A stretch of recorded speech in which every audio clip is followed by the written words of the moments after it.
안녕하십니까. 크리스천 나우 김은교입니다. 4월 초순에는요, 상추를 심습니다. 상추는 띄엄띄엄 간격을 잘 둬서 심으면 15일 정도 지나면 아주 상쾌하게 상추를 우리가 먹을 수가 있습니다. 그런데요, 이 상추는요, 자랄 때 물조리기로 살살 주지 않고 바가지로 물을 주면 쓰러져서 죽어버립니다. 또 태양을 충분히 주지 않으면요, 태양을 찾아서 막 자라다가 줄기만 길어져서 또 쓰러져 죽습니다. 그리고 마지막에는 개미들이 또 상추한테 몰려온대요. 한 씨앗 같은 한 존재가 서기 위해서, 또 씨앗 같은 공동체가 분립해서 또 흩어져서 서기 위해서는 상추 같은 시련을 이겨야 되는 모양입니다. 오늘 상추의 이야기로 공동체의 이야기를 시작하겠습니다.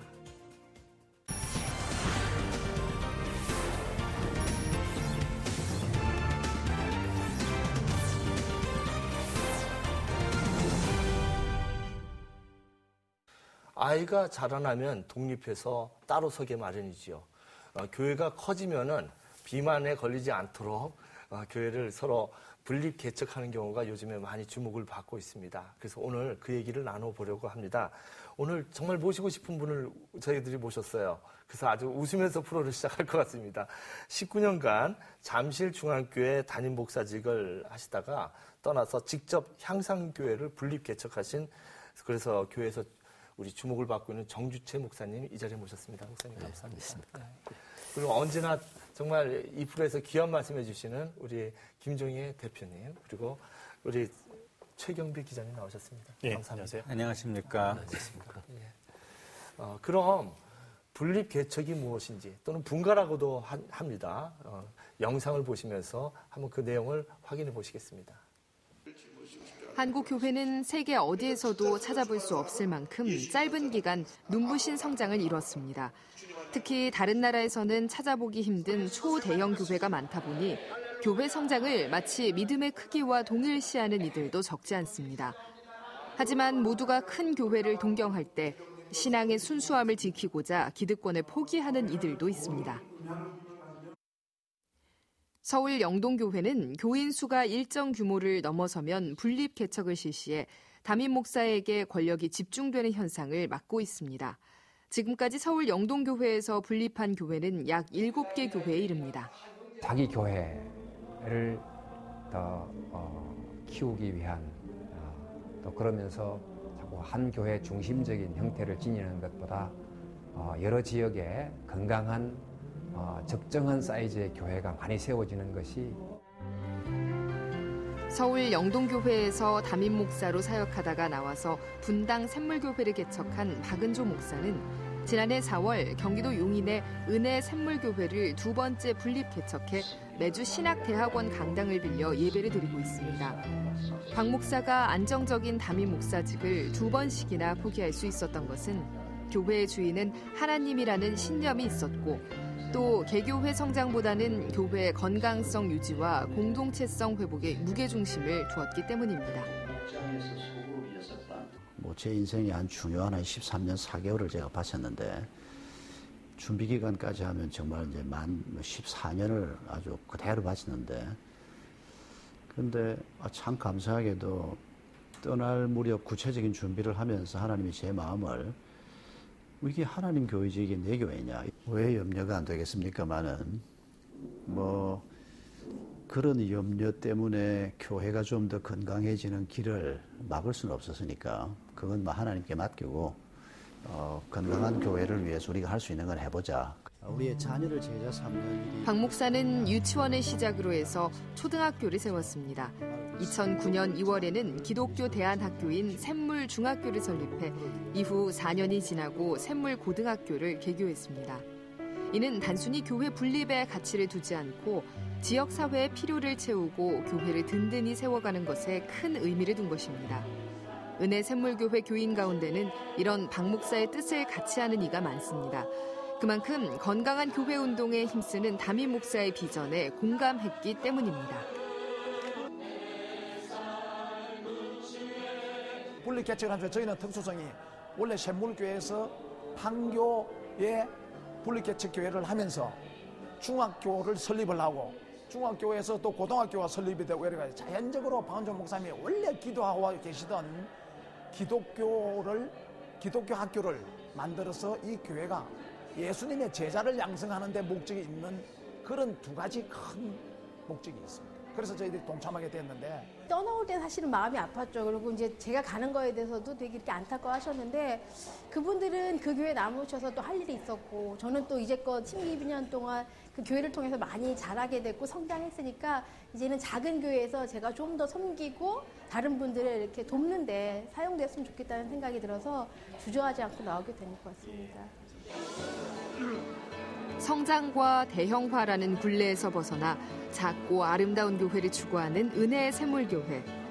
사람을 세워 지역사회를 섬기는 일에 동참할 뿐 아니라 교인과 목사 간의 두터운 친밀감을 유지할 수 있다는 측면에서도 긍정적으로 평가됩니다. 사회 선교에 앞장서온 서울 명동 향린교회가 창립 60주년을 맞아 지난 1월 세 번째로 교회를 분립했습니다.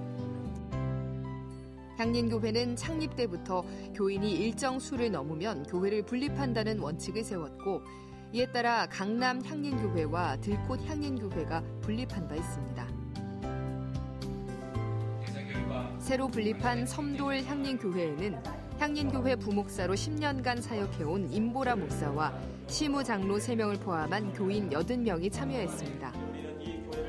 향린교회 조헌정 목사는 교인들을 떠나보내는 것이 아쉽지만 교회 분립을 통해 가난하고 억압받는 이웃과 함께하는 사역이 더욱 확산될 것을 기대한다고 밝혔습니다. 이제 또 하나의 분과를 위한 시작일 따름입니다. 섬돌 향린은 섬돌 향린으로서 60년 역사의 어머니 향린은 또 어머니 향린으로서 또 하나의 출산을 향해 새로운 출발을 하는 것입니다. 80명의 교인들과 함께 섬돌 향린교회를 시작하는 임보라 목사는 향린교회 전 교인들에게 고마움을 전하며 평화를 세우는 공동체를 만들어가겠다고 다짐했습니다.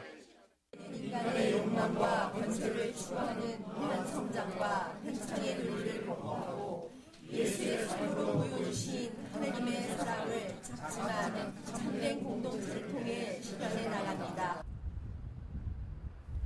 이렇게 분립개척한 섬돌 향림교회는 현재 임시로 서교동 문턱 없는 밥집에서 예배를 드리고 있습니다. 이 교회의 특징 중 하나는 교인과 목회자의 구분 없이 자발적으로 주일 예배를 준비하는 데 있습니다. 직접 하세요? 나오셔가지고? 아니, 저만 하는 게 아니라요. 저희 교인들이 일찍 와서 같이 하는데 오늘은 쉬어서 그런지 저희가 먼저 와서 그래요. 일찍 오셔가지고. 네. 온 사람이 먼저 하고. 섬돌 향린교회 분립에 함께 동참한 교인들은 사회 선교를 위해 사랑과 정의, 평화와 생명이 공존하는 공동체를 세우는 것을 교회 목표로 정하고 참된 하나님 나라를 이 땅에서 실현하고자 작은 교회를 선택했습니다. 같이 예배를 드리면서도 너무 공간이 크고 사람이 많다는 느낌을 받았었어요. 근데 저 혼자서는 분립이나 이런 걸 생각하지 못했는데 그런 고민을 계속 해왔었고 이번에 분립을 한다고 해서 그렇다면 좀 더 규모가 작은 곳에서 워낙에 교회에서 구현하려고 했던 것들을 더 쉽게 구현할 수 있지 않을까 이런 생각에서 우리가 우리 교회의 방향을 정하고 우리가 우리의 선교의 방향을 정하고 또 서로가 생각하고 있는 바를 이해하고 그래서 그 이해의 폭 속에서 뭔가를 해갈 수 있다는 이런 것들이 좋은 점이 아닌가 생각을 합니다. 이 교회는 사회 참여와 교회 갱신을 꿈꾸는 것뿐만이 아니라 예배 방식도 색다릅니다. 찬송가를 연주할 때 우크렐레, 피리 등 독특한 악기로 반주하고 우리의 정신과 전통을 담아내는 것이 필요하다는 지론에 따라 타 교회와 차별화된 특별한 형식을 추구합니다.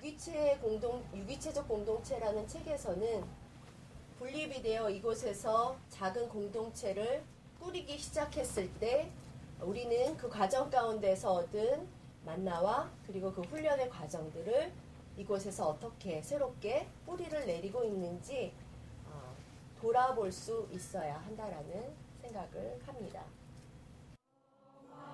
그간 향린교회가 해온 예배 방식과 동일하게 목사의 축도가 아닌 서로를 축복하는 기도로 예배를 마무리합니다. 이는 목회자 중심이 아닌 성도들이 주체가 되어야 한다는 교회의 정신이 고스란히 담겨져 있는 것입니다. 교인이 많기 때문에 건물을 새로 짓는다라는 식의 일종의 개발과 연결된 팽창과 개발과 연결된 유혹을 끊어낼 수 있는 것 같아요.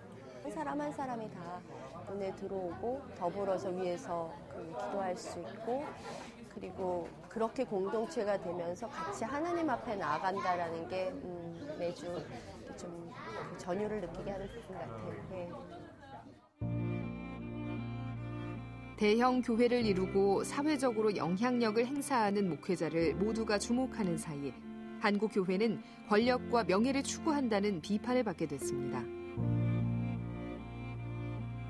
이제는 외형적인 성장을 추구하기보다 가진 것을 내려놓고 작지만 건강한 교회를 지향함으로써 한국 교회가 초심을 회복해야 할 때입니다. 야, 오늘 영상 참 좋네요. 화면에서 봄나물 닮은 기쁨과 행복이 펄펄 느껴지지 않습니까? 네. 그 샘물교회와 섬돌향림교회 이야기를 들었습니다. 교인들이 자기가 가지고 있는 악기를 이렇게 연주를 하면서 이렇게 다 행복해하는데 저 왜 행복해 할까요? 저 목회적 가치가 과연 무엇일까요? 예, 뭐 두 교회 사례를 보셨지만은 두 교회 참 독특한 특징들이 있습니다. 분당에 있는 샘물교회 같은 경우는 경기도 분당 지역의 아주 대표적인 대형 교회죠, 사실은. 또 반면에 향림교회 같은 경우는 명동에 위치한 교회인데요. 규모가 좀 작은 편입니다. 이 샘물교회에 비해서는. 근데 두 교회가 이제 분립을 단행했는데 좀 지향하는 가치가 명확합니다. 샘물교회 같은 경우는 박원주 목사께서 기독교 학교 운동에 상당히 열심을 갖고 계세요. 그래서 지금 이제 은혜샘물교회 사례를 보셨지만은 분당에 있는 샘물교회가 기독교 학교 설립을 위해서 개척한 교회가 모두 5개입니다. 예. 이 5번째 개척하는 교회에 이제 박은주 목사님께서 직접 이제 개척에 참여하신 사례이고요. 또 향림교회 같은 경우는 사회 선교 활동을 열심히 하는 교회로 알려져 있죠. 사회적 약자들의 어떤 그 고통받는 고난받는 현장이 있으면 언제든지 찾아가서 함께 기도하고 목소리를 높여주는 대신해주는 대변해주는 그런 역할들을 많이 해온 교회인데 이 향림교회 같은 경우는 이 분립을 통해서 교회 분가라고 표현을 하는데요. 이렇게 분가를 통해서 또 다른 교회들 이제 그 사회 선교의 뜻을 같이 하는 교회들이 그 운동을 같이 좀 협력하고 그 운동 확산시켜가는 어떤 그런 운동의 측면이 있습니다. 뭐 두 교회 사례를 보셨지만은 최근에는 이제 이런 그 교회를 분립하는 교회가 어느 정도 성장했을 때 일부의 공동체가 새로운 교회를 개척해 나가는 이런 방식의 사례들이 많이 좀 등장하고 있고요. 그것은 이제 1990년대 90년대 이후에 교회가 대형화되고 또 목회 세습에 대한 사회적 비판이 좀 커지고 하면서 교회가 좀 건강한 공동체를 이루어야겠다라고 하는 공감대가 좀 많이 확산되기 때문에 이런 교회들의 사례가 좀 많아지는 것이 아닌가 뭐 그런 생각이 듭니다. 어느 교회를 보면요. 예전에 작은 교회뿐만 아니라 큰 교회도 분립하지 않았나요? 그 인터넷으로 인공위성으로 해가지고 뭐 여기저기에 뭐 일본에까지 한 목회자의 영상을 이렇게 보는 경우가 있는데 그 지성전 건축과 분립 개척은 좀 다른 개념인가요? 개념이 뭐 확실히 다르죠. 이제 지성전 같은 경우는 대형 교회가 지역에 있는 지역에 교회를 세우고 교인들이 그곳에 예배를 드리지만 인사권이나 뭐 재정의 모든 권한은 모 교회가 가지고 있는 형태고요. 근래에 이제 여의도 순복음교회를 말씀하신 것 같은데 여의도 순복음교회 같은 경우는 그런 형태로 운영을 하다가 최근에 이제 뭐 그 교회를 독립시키긴 했습니다. 그렇지만은 지금 우리가 보셨던 사례처럼 어떤 공동체의 가치를 지향하면서 교회를 분립한 사례랑은 약간 좀 차이가 있는 거죠. 네. 김 대표님, 이 다양하게 분립되는 또 개척되는 교회가 있는데 이 영상은 아주 좋게 나왔어요. 근데 굉장히 경우가 많을 것 같아요. 지금 나온 영상만으로도 좀 경우가 다른 것 같은데 네. 다양한 교회들 소개 좀 해주시겠습니까? 네, 예를 들어서 이제 높은트 승호교회 같은 경우는 김동원 목사님께서 목회를 하시다가 모교회 없이 4교회를 아예 나눴죠. 그렇게 해서 각자의 목회자들을 파송했는데 그러면서도 이제 같은 목회 철학을 공유하면서 이제 사역을 하고 있고요. 뭐 대전에 있는 새누리교회라고 있어요. 일반인들한테 그렇게 알려져 있지 않지만은 그 교회를 개척하신 분이 그 안희숙 사모라고 죽으면 죽으리라를 쓰신 그분의 이제 남편 되시는 김동명 목사님이 95년도에 개척했는데 이 교회는 아예 처음부터 교회 헌장에 대형 교회를 지향하고 분립 개척하는 것을 중요한 사명과 미션으로 이제 명시를 했거든요. 그러고서 이제 2002년부터 준비해서 2005년도에 이제 새누리 2교회라고 하는 걸 만들었는데 그 교회 역시도 정관에 분립 개척 통한 건강한 중형교회 확산 그리고 형제교회 간의 공동사역을 통한 세계선교, 실현 이렇게 아예 구체적으로 교회의 어떤 정체성에 이제 못을 박는 경우들이 있고요. 또는 뭐 이제 동네 작은 교회 같은 경우는 한 20명, 30명 모이는 젊은이들이 이제 소그룹으로 해서 교회들을 운영을 하는데 20, 30명이면 사실 생존에 큰 문제가 있을 것 같은데 여기는 목회자 중심보다는 이제 전문직을 가진 평신도 지도자들을 세워가지고 공동체를 이제 만들어가는 경우 이런 경우들이 굉장히 많죠. 뭐 광명에 있는 다사랑 교회는 무조건 하여튼 500명만 되면 분가를 시킨다라고 하는 어떤 그런 정책을 가지고 지금까지 한 11군데를 분가를 했다고 합니다. 그리고 현재 이제 대형교회, 우리가 보고 있는 이제 대형교회 중에서 뭐 100주년 기념교회라든지 또는 그 분당 우리교회 같은 그런 교회들도 이 교회가 계속해서 이제 커가고 있으니까 지금 이제 어떻게 건강하게 분립개척을 할 것인가 이제 고민을 하고 있거든요.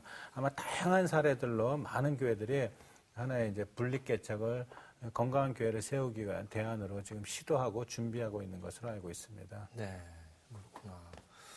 이제 직접 분리 개척을 하고 계신 우리 정주채 목사님 말씀을 좀 제가 잘 몰라가지고 좀 여쭙고 싶은데요. 2000년에 잠실중학교에서 나오셨어요. 그죠? 네. 그래서 13년 계셨는데 두 가지 의문이 좀 시청자들이 좀 이렇게 물을 것 같아요. 제가 대신해서 좀 질문을 하자면 이 성서적인 근거가 있느냐. 그게 하나고요. 두 번째가 대형교회가 편하지 않느냐. 주차장도 크고 매주마다 호텔 같은 데도 들어갔다 나오고 대형교회에 돈도 몰리니까 좀 좋은 일도 할 수 있고 도대체 작은 교회 하면 피곤하지 않느냐. 이런 질문이 있을 텐데 어떻게 말씀하시겠어요, 목사님? 교회다운 교회라 할까요? 네네. 건강한 교회라 할까요? 또 혹은 성경이 우리에게 보여주고 있는 교회상이라고 할까요? 이제 그런 관점에서 보면은 교회가 규모적으로 대형화되는 것이 이 여러 가지 많은 위험들을 가지고 있다고 저는 그렇게 생각을 하고 있습니다. 우선 가장 큰 문제점들이 이 공동체성이 아주 약화되어 버리는 그런 면에서 보면은 아주 비성경적으로 흐를 가능성이 있는 거죠. 성경이 말하고 보여주고 있는 가장 교회의 중요한 요소가 공동체성이거든요. 우리가 서로 하는 형제 자매고 가족이고 이제 그런 것인데 사실 대형교회에서 그런 부분이 제일 약화될 수 있다는 것이 제일 큰 어려운 문제가 아닌가 생각이 되고요. 그리고 또 이 로드십이 희미해질 가능성이 있습니다. 예, 정말 그리스도의 주 대신 교회의 주는 그리스도이신데 대형교회 목사님이 전혀 의도하지 않았다 할지라도 진짜 그분이 주인이 되어버리는 이제 그런 굉장한 위험성을 가지고 있다고 보는 거고요. 그리고 한 사람 한 사람의 인격과 가치 이제 이런 부분에서도 상당한 문제점이 대형교회 가운데서 문제점이 생기고 있기 때문에 저는 교회의 사이즈가 크다 작다 하는 그런 관점에서 우선 접근하기보다는 정말 건강한 교회, 성경이 우리에게 보여주고 있는 그 교회 사항이 뭐냐 하는 그런 관점에서 봤을 때 적어도 건강한 중소교회가 그래도 더 바람직한 그런 교회가 아닌가 이렇게 생각이 되죠. 지금 말씀하신 대로 뭐 대형교회가 좋은 점이 많지요. 우선 대형교회가 될 수 있었던 것이 그 목사님의 설교라든지 또 특별한 카리스마라든지 이제 이런 것이 있기 때문에 대형교회가 될 수 있었다고 보는 것이고 또 여러 가지 프로그램도 다양하고요. 그래서 여러 가지 주는 교인들에게 줄 수 있는 여러 가지 내용들이 많이 있습니다만은 그러나 지금 조금 전에 말씀드린 대로 그런 것보다는 훨씬 더 많은 위험이 있기 때문에 좀 더 건강한 교회를 지향하기 위해서는 중소교회로 가는 것이 더 좋다 하는 그런 생각을 제가 많이 가지게 됐습니다. 예, 저는 이제 목사님 말씀에 이게 좀 곁들여서 사실 한국 교회가 지금 사회적으로 많은 지탄을 받고 있지 않습니까? 그 원인 중에 하나가 사실 그렇게 많지 않은 소수의 초대형 교회들이 이 대형 사고를 일으키기 때문에 이제 그렇게 되는 것이죠. 그 대형 사고를 일으키는 원인은 아까 목사님께서 말씀하셨듯이 그 주님께서 교회 주인 되셔야 되는데 이제 목사가 주인이 되다 보니까 일어나는 사고들이 많이 있죠. 그런 점에서 사회적인 이미지를 위해서라도 사회적인 그 빛과 소금의 모습을 회복하는 교회의 모습을 되찾기 위해서라도 교회는 자꾸 좀 그렇게 분립개척의 방향으로 가는 게 옳다고 생각이 들거든요. 일반 교인들이 그런 착각을 하고 있어요. 이 교회가 건강해진다, 성장한다, 이것을 이 덩치가 커지는 것을 건강해지고 성장하는 걸로 착각을 하고 있는데 그것이 과도하게 덩치가 커지는 것은 비만일 가능성이 많습니다. 비만해지면 문제가 반드시 생기죠. 그래서 성장한다, 건강하다 하는 것들은 그렇게 세포가, 건강한 세포가 자꾸 분열을 하고 자기 증식을 하듯이 이러한 교회들을 자꾸 곳곳에 많이 만들고 서로 연대하고 협력하고 이러한 방식으로 가는 것이 진정한 그 건강함, 성장 이런 것이 아닐까 그렇게 생각을 합니다. 지금 말씀하시는데 그냥 건강한 성장과 성장주의라는 것이죠. 성장을 네. 목표로 하고. 그러니까 지금 두 분 말씀하시는 게 정말 한 명 한 명 그 단독자, 그 개인들의 아픔을, 상처를 보듬는 것이 아니라 교회 자체를 키워서 그것을 과시하려는 욕망이 구분되어야 된다. 그러다 보면 이제 개개인의 하나의 성장을 위한 수단으로 그렇죠. 전락할 수도 있는 것이죠. 하여튼 성장주의는 이 교회의 존재 목적 자체를 이렇게 왜곡시켜버릴 가능성이 굉장히 커져요.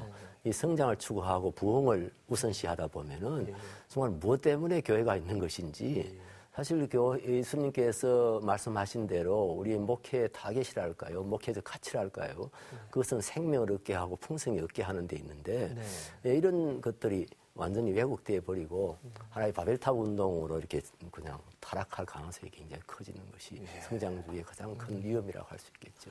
그리고 지금 문제점을 말씀해 주셨는데요. 이 지점에서 직접 이렇게 교회 분립을 해보시고 또 지금 목사님 지금 있는 교회도 한 1,000명 정도 되시죠? 네, 한 2,000명 넘어갑니다. 아이고, 2,000명 가깝게. 그러니까 그 목사님 교회 목회 방침하고 또 생각이 많으실 텐데 그 분립을 결정하고 그 분립할 때 문제 나지 않나요? 가고 싶지 않은 사람들이 있을 테고. 근데 그 과정 한번 얘기 좀 해주세요. 사실 우선 저가 하나의 변명이랄까요. 저는 한 교회 사이즈가 중소기업, 건강한 중소기업 생각할 때 한 500명 이하로 생각했거든요. 그런데 이게 본의 아니게 그죠. 자, 그래서 지난번에 한번 또 우리도 분립은 했습니다만은 그래도 그렇게 많은 분들이 나가지 않았기 때문에 이제 그런 교회 사이즈는 그냥 그대로 유지되고 있는데요. 이제 그 교회를 분립하려고 할 때 제일 어려운 부분이요. 교인들의 이제 의식인데요. 왜냐하면 교회를 분립하려면은요, 분위기가 좋은 교회라고 분립이 되지, 분위기가 안 좋은 교회는 분열이 돼요. 괜히 분립 이야기 하다가 진짜 마음 상해가지고 분열이 되는 경우인데, 그러니까 분위기 좋지요, 은혜롭게 신앙생활 하고 있는데, 아겐다. 굳이 왜 나가냐. 그러니까, 니 나가라. 이렇게 되는 거죠. 나는 못 나가겠다.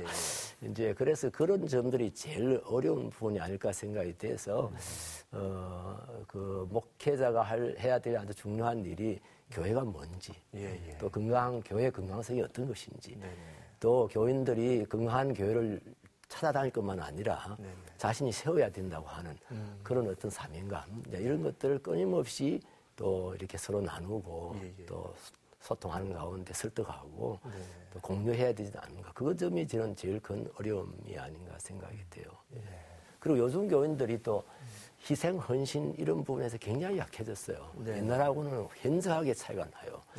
그러니까 그런 점에서도 이제 목사들의 책임이 이제 있겠죠. 그런데 목사들이 그야말로 어떤 권력이나 또 무슨 부나 이런 것으로 많이 이렇게 흘러갔잖아요. 타락했잖아요. 그런 것이 우리가 반성해야 될 부분인데 그러다 보니까 교인들은 훨씬 더 심해져 버린 게 아닌가 이런 생각이 들어서 분립해서 분가해서 다시 교회를 시작한다는 것은 많은 희생과 헌신이 필요한데 거기에 대한 이제 생각들이 별로 없으니까 이제 그런 사람들을 어떻게 설득해서 이렇게 또 같이 내보내고 또 같이 분립을 할 수 있느냐 하는 것이 제일 큰 어려움이라고 생각해요. 근데 어떤 프로젝트나 이제 목표를 그때 딱 설정해 놓고 그때부터 설득하면은 참 쉽진 않을 것 같고 평소에 어떻게 그렇게 강조를 하시나요? 그렇죠. 평소에 어쨌든 교회가 뭔지 또 성도가 어떤 것인지 또 우리가 어떻게 교회 생활을 하는 것이 정상적인 교회 생활인지 이런 부분들이 끊임없이 성경을 통해서 분명하게 전달이 돼야 된다고 생각합니다. 저는 성경에 확실하게 우리가 눈만 좀 열고 관심 가지고 보면은 분명한 교회상이 드러난다고 생각합니다. 어떤 사람이 건강한 성도인지, 어떤 교회가 건강한 교회인지. 그래서 끊임없이 우리가 성경을 통해서 성도들에게 하나님의 뜻이 어디에 있는지, 하나님이 보여주시는 그런 교회 상이 어떤 것인지를 이렇게 보여주고 또 설득하고 나누어야 된다고 생각합니다. 예, 저는 덧붙여서 좀 말씀드리고 싶은 게, 우리가 지금 성장주의에 대한 어떤 그 얘기를 했었잖아요.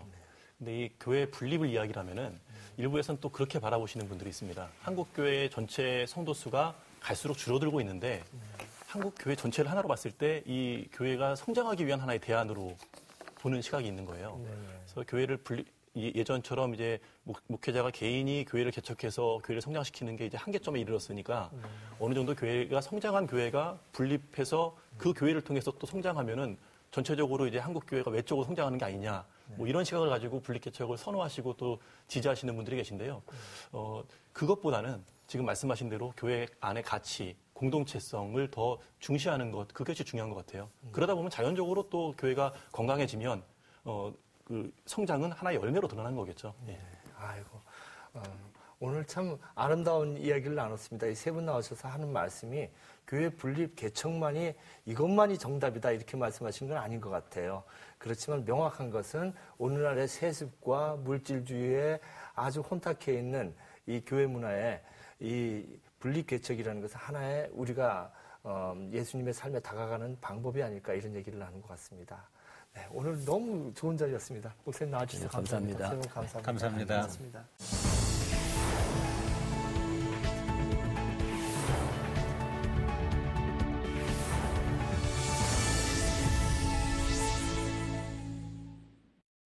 1부에 이어서 2부에 또한 귀한 손님을 모셨습니다. 1부에 우리가 교회 분립 개척 이야기를 했는데 실제적으로 또 새롭게 교회 분립 개척을 준비하시는 목사님을 모셨어요. 여러분 저 구로 hin현교회를 개척하시고 1992년에 복음과 상황 초대 주간을 하셨고 또한 97년에 산울교회를 개척하셨는데 이번에 그 광교 산울교회를 새롭게 분립 개척하시는 우리 귀한 목사님, 우리 이문식 목사님을 모셨습니다. 목사님 감사합니다. 예, 반갑습니다. 안녕하세요. 안녕하세요.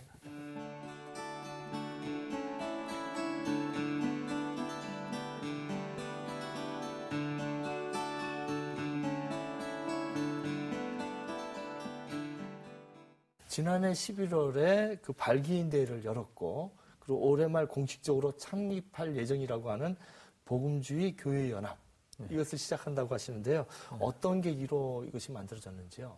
예, 우선 그동안 기독교를 대표하는 단체들이 많이 있었습니다. 한기총이라든가 또는 NCC라는 게 있었는데 각자 이제 그 대표하고 들어주는 기능이 조금 달라요. 그런데 지금 상당히 좀 젊은 세대들 목소리를 반영 못한다라는 약점이 있습니다. 그래서 지나치게 그 대형교회 중심의 구조를 만들었다든가 교회의 어떤 상부 그 교단 중심의 그 구조를 만들었다든가 이런 것 때문에 젊은 목회자들이 볼 적에 기독교 대표성을 잘 반영 못한다는 생각이 있는 것 같아요. 그래서 이제 목회자들 중심으로 인적 교류를 중심으로 하고 그렇게 하면서 우리 사회 현재 한국교회가 갖고 있는 그 사회적 이슈들, 선교적 이슈들을 좀 이렇게 잘 정돈하고 드러내서 한국 기독교의 대한 세력이 조금 더 다양화시키자.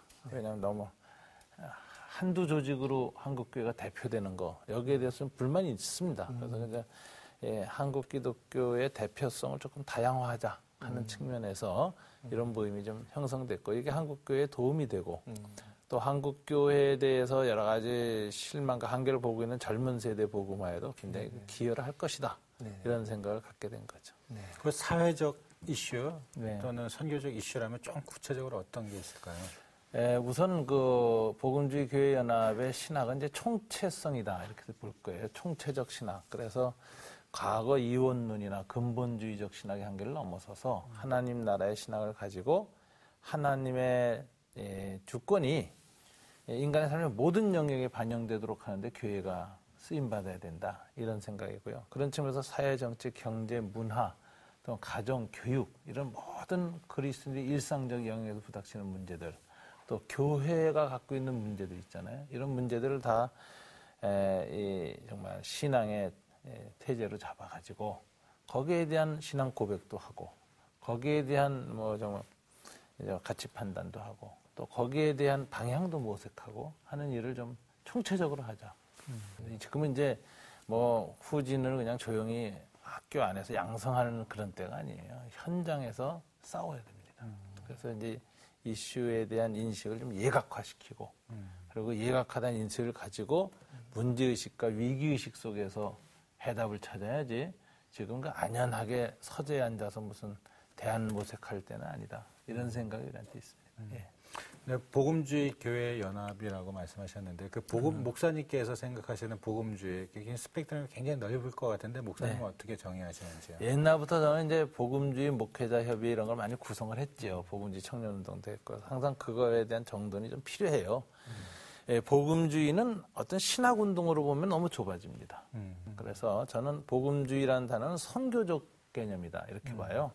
그래서 이제 에큐메니칼 진영과 이벤젤리칼 진영 보통 이렇게 이제 전 세계적으로 나뉘어지잖아요. 그러면은 복음주의란 뭐냐?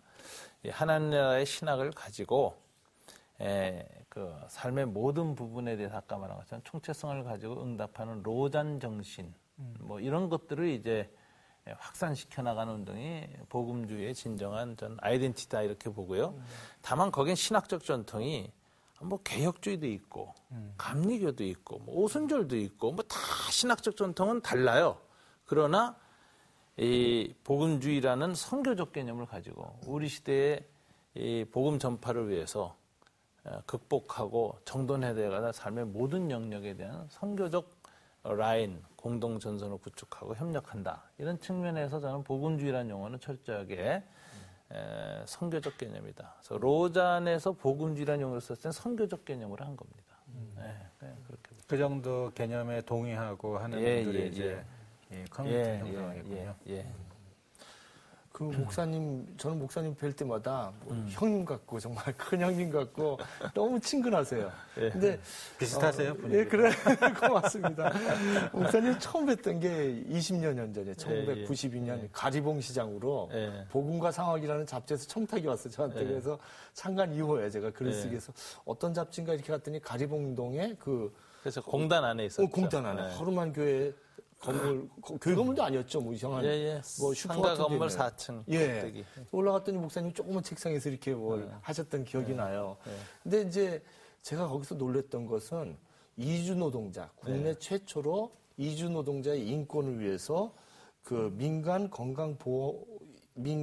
보험 조합 이것도 설립하셨죠. 그래서 어떻게 그런 생각을 하셨는지 최초의 이주 노동자를 위한 건강조합을 설치하셨는데 그 일에 대해서 좀 한번 말씀을 좀 해주시죠.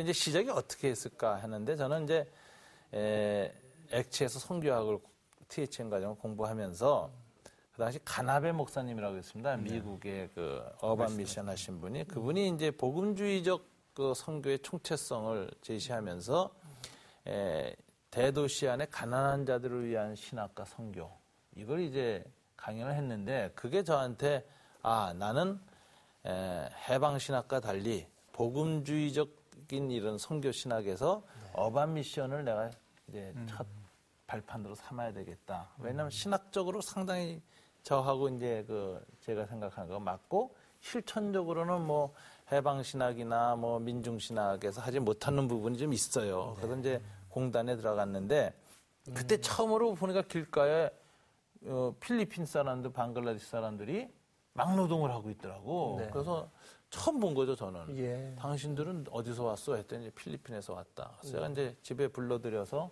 닭고기를 식사 대접을 하면서 이제 교제를 이제 먼저 식탁 교제부터 했는데 그 중에 한 사람은 뭐 필리핀에서 나왔는데 뭐 필리핀 IBF 출신이고 뭐 그렇더라고요.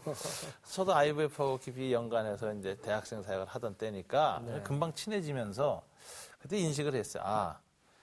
이제 한국은 특별히 한국 공단 지역은 한국 내의 산업과 경제적 모순의 어둠이 겹친 것이 아니라 동아시아 경제의 모순이 겹친 것이고 여기에서 이제 이 어둠은 전 세계, 특별히 동아시아, 동남아시아의 그 가난한 나라들의 제3세계의 문제가 이제 겹친 국제적인 문제가 됐구나. 네. 이런 생각하면서 이거를 선교적 과제로 삼으면 굉장히 좋겠다라는 예. 생각하고 그 일을 시작한 거죠. 예. 그래서 처음 이제 그 사람들하고 교제 갖고 예배도 만들고 또 예배 공동체도 만들고 또 임금체불 문제, 인권 문제 이런 거 상담해 나가다가 불법 체류자는 의료보험 혜택을 못 받고 병 한 번 걸리면은 의료 수가가 너무 높아가지고 감당을 못 하는 거예요. 그래서 내가 의료 인권 부분을 도와야 되겠다. 그래가지고 그때 CMF에 젊은 의대생들, 기독인들 항공누가요. 설득해가지고 누가야하고 함께 이제 의료보험 공제조합을 만드는 일을 시작했는데 그때 아이디어가 아주 강명규 형제라는 사람이 소천을 했는데 휘년선교회 초대 총무 중에 하나였죠.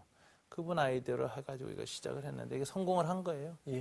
동아시아에서는 유일하게 한국만이 민간 의료보험조합이 형성됐고 우리 공제조합에 가입한 사람일 경우에는 국내 의료보험 수가로 혜택해달라 이렇게 했어요. 그래서 그거에 동의한 병원과 가입 병원이 늘어나서 맨 처음 개인 병원으로 시작하고 치과 시작하고 가다가 이 출신들이 뭐 큰 병원 원장도 되고 대학병원도 가니까 거기 설득해가지고 가입이 돼서 지금 아주 대형 병원들까지 다 들어왔죠. 그래서 전국에 한 400~500개 병원이 체인이 연락이 돼서 제대로 된 의료보험조합이 됐습니다. 그러니까 회원 병원을 갖춘. 그리고 회원은 15,000명. 전국에 한 145개 국가로부터 온 외국인 노동자의 회원으로 가입하고 있고 회원들이 한 달에 6,000원, 8,000원씩 회비를 내거든요. 이걸 가지고 자기네들이 병든 사람들 하는 자금률이 60%, 70% 가요. 그러니까 이거 굉장히 건강한 거죠. 그리고 그 모자라는 거는 모금해서 우리가 하는데 기독교 사회 공동복지기금에 이런 데서 받아서 이제 모금을 해주고 해서 결과가 어떻게 되냐. 여기 노동자가 이제 100만 원짜리 수술을 하면 우리 협력병원으로 이 조합원이 돼서 가면은 50만 원으로 수술해요. 그럼 자기가 돈 내요. 그리고 50만 원 영수증 받고 옵니다. 의료보험 수가 적용받은 거죠. 그럼 그것에 따라서 사안에 따라서 요율에 따라서 우리가 또 모금한 돈으로 지원을 해줘요. 그래서 절반 25만 원 돈을 도로 받는 경우죠.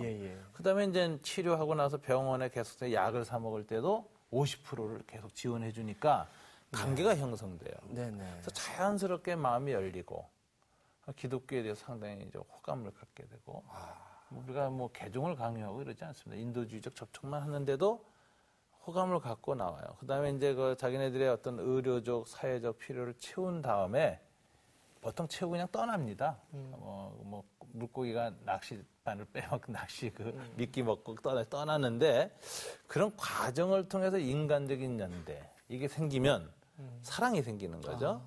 그럼 그 문제 해결됐는데도 자꾸 놀러 와. 이러면서 이제 가치관 또 이렇게 복음도 전파되고 그러다가 이제 성경 공부도 하는 사람도 나오고 기독교 모임에 나오는 사람도 나오고 이렇게 돼 있죠. 목사님께서 그렇게 그 한국에 와 있는 외국인들을 위한 그런 사역도 하셨고 또 남북 나눔 운동처럼 이제 북한을 돕기 위한 사역. 남북 나눔 운동은 뭐 적십사 이상 그 다음으로 규모가 크게 지금 가장 큰 인도주의적 지원을 했죠.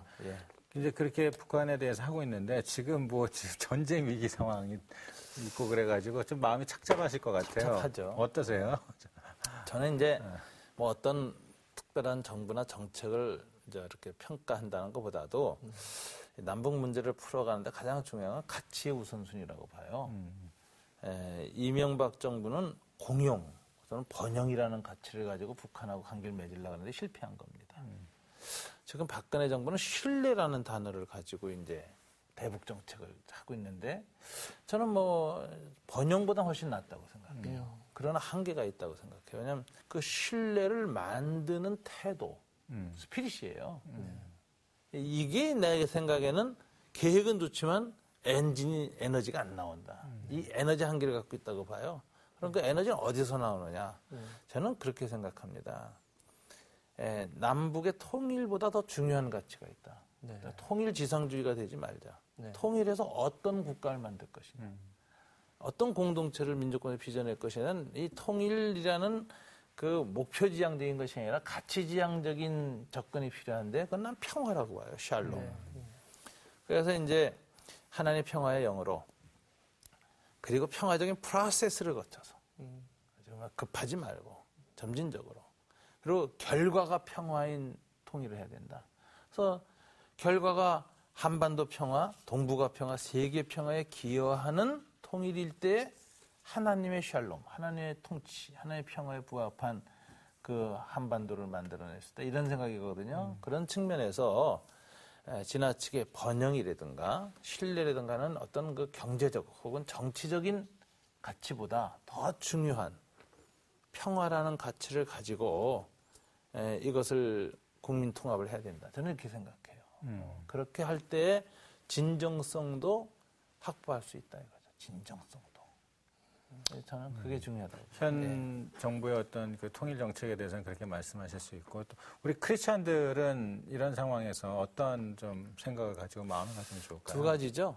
하나님이 세상을 하나의 평화를 이루기 위해서 쓰는 기관이 이제 일단 둘이 있습니다. 하나는 정부입니다. 정부라는 건 피스키퍼예요. 그래서 안보가 최악의 상황에도 지킬 수 있는 안보 능력이 있어야 되고, 그 다음에 군사력이나 안보력이라는 것은 전쟁을 잘 수행하는 것은 두 번째 목적이고, 첫째 목적은 전쟁 억제력이거든요. 군인의 최대의 적은 전쟁 자체다. 이게 중요한 거거든. 전쟁 억제력. 이런에서 이제 피스키핑을 할 수 있는 능력을 가진 사람이 대통령이 돼야 하고, 그걸 잘하는 게 대통령과 국가의 사역입니다. 근데 그것만 가지고는 피스 메이킹이 안 돼요. 피스 메이킹 누가 해야 되느냐? 이건 원수 사랑하고 적대감을 해소시킬 수 있는 이 태도를 가져야 되거든요. 그러니까 이 국가와 국가랑은 상호주의를 넘어갈 수가 없어요. 눈에 눈은 이에는 이라는 그 현상을 타파하지 못해 유지하는 것만 잘해도 본존하는 게 국가의 한계거든요. 그럼 그걸 극복할 수 있는 공동체를 하나님이 이 세상에 주셨는데 이게 교회예요. 교회는 원수도 사랑하고 힘으로 힘을 대응하지 말고 사랑으로 응답하라. 그러니까 나는 피스 메이킹을 할 수 있는 그 한국교회다. 근데 한국교회가 너무 정치 논리에 휩쓸려서 피스키핑에 함몰하고 그걸 기도 제목으로 삼는다 이거지. 그게 문제다 이게. 난 넘어갔으면 좋겠어. 네. 한국 교회가 진짜 피스메이킹보다는 어떤 냉전적이고 호전적이고 피스키핑에 들어서 정부의 한계, 교회의 한계 같이 갇힌다. 이건 비극이다. 제일 못한다. 그래서 화평케 하는 이 하나님의 아들로서의 성품과 삶, 이걸 교회 공동체가 드러내야 국가도 돕는 거고 민족을 살리죠. 난 그래서 이 정부 논리, 정치 논리, 무슨 이데올로기 논리를 넘어갈 수 있는 피스 메이킹, 화평케 하는 이의 아이덴티티를 교회가 가져야 되고 그걸 확산시켜야 민족의 비극을 넘어간다. 저는 이렇게 생각해요. 네. 97년도에 산울교회 개척하셔서 지금까지 15년 좀 넘으셨는데 그냥 계시면 될 텐데 또 이제 광교로 가신단 말이에요. 더군다나 이번에는 보내시는 게 아니고 본인이 직접 가시는데 특별한 이유가 있으신지 어떤 목회 철학을 가지고 가시려는지 거기서 또 뭐 하시려고 보면 유진 피터슨 목사님이나 한국의 많은 분들처럼 정주 목회를 선언하고 한 교회에서 30년, 40년 하는 훌륭한 분들이 계십니다. 그러니까 저는 그 아주 목회한 좋은 모델이라고 보고요. 또 저는 조금 다른 것 같아요. 저는 정주 목회가 아니라 소위 말하자면 유목민 목회. 이게 또 저의 부르심이다 생각하는데 개인적으로는 구로hin영교회 산울교회 15년 목회 이번에 이제 광교 산울교회를 분립 개척하니까 제가 직접 개척하는 게 이제 세 번째고 산울교회에서 이제 교회를 3개를 분립을 내보냈어요. 후배 목사님들을. 그래서 했는데 그때는 제가 뭐 그냥 때에 대해서 그냥 나가라 이게 아니라 맨 처음부터 분립 개척을 목표로 한 목표로 했어요. 그래서 저희 교회 교인들은 교회 등록하면 무조건 겨자시연금을 해서 월 10,000원씩 이상 작정하는데 교회가 500-600명 넘어가면은 1년에 6천만 원, 또는 1억 가까이도 돼요. 그래서 2-3년만 모으면 교회 개척기금이 돼요. 겨자시연금이. 그래서 뭐 어렵지도 않아요. 한 달에 한 10,000원씩만 하면 되니까. 그러니까 그렇게 하면 이제 목회자만 잘 준비시키면 분립이 되거든요. 그럼 그때 가서 특별히 헌금하고 난리 칠 필요도 없어요. 그냥 하던 대로 하면 돼요. 그래서 저는 맨 처음부터 그렇게 해가지고 기획 분립을 시작했는데 그렇게 해서 이제 세 교회를 내보냈죠. 근데 그건 이제 목회 철학이 저는 한 그루의 큰 나무를 만들지 말고 아름다운 숲을 가꾸자. 이게 이제 목회 철학입니다. 아주 좋은 목회자하고 동역하는 지역에서 좋은 교회들이 많이 생기는 걸 목표로 했고 그래서 우리 분립개척하는 후배 목사님들 보고 멀리 가지 마라. 동네에 가까이 해라. 그래야 교인도 쫓아가기 쉽지. 그래가지고 이제 동네 좋은 교회가 이제 같이 더불어가는 이런 걸 목표로 했어요.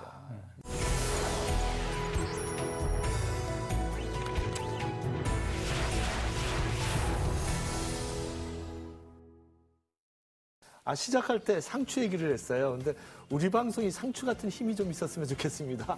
이 방송이 유튜브로 나가니까 칠레에서 또 시카고, 일본, 뉴욕에서 이렇게 메시지도 오고 메일도 오고 그러고 있어요. 근데 가장 기쁜 것은 어제 그 디자이너 김홍기 선생님께서 이런 말씀을 댓글에 달아주셨어요. 이 방송을 보고 교회를 원래 떠났는데 이 방송을 보고 분별하는 영이 생겨서 신앙을 다시 얻게 되었다. 너무 아주 아름다운 이야기였어요. 여러분 여기 팟캐스트, 유튜브 통해서 우리가 씨앗의 힘을 올려드립니다. 여러분들 오늘 너무 감사합니다. 목사님 오늘 너무 좋은 말씀 감사합니다. 감사합니다. 아이고. 공식적인 자리에서. 비공식적인 자리에서. 근데 언제부터 선생님이 언제부터